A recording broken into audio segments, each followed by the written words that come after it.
Pretty cool.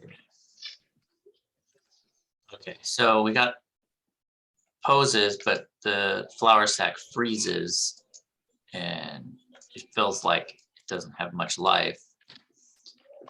So I'm just going to grab everything on the top of the character, and then this is, see how, because the curves are flat here, that's why it freezes, because it's nothing's moving. So I'm just going to grab this whole group and hit spline tangents. And then I'm going to pull the ends down a little just to get it moving a little bit cleaner. And then I think I was doing this. So it kind of it overshoots your position and then settles back to your key pose and then settles out into the next pose. So that gets, already it's moving pretty well. But another trick was to just offset the keys. So right now it's moving well, but they're all moving at the same time. So if you just grab your keys and offset everything by a frame, it adds a lot of organicness to your work. So I'll move those, I think, one frame, and then we'll try moving the other one. So I moved them both one frame, and then I'm just moving the other one 2 more frames. So they're the 3 objects, the head and the 2 arms are all offset from each other. So you get some nice like settle. You can play with it from there and tweak it now that you've got everything moving.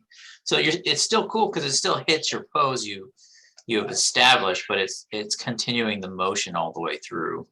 And I might do the same thing with everything on the character. Eventually, you would do the same thing with this object as well. Wherever it's pausing, you can just hit the spline tangents. Yeah, or I mean, it's the same as just dragging it and going like this. You know what I mean? It's the same process.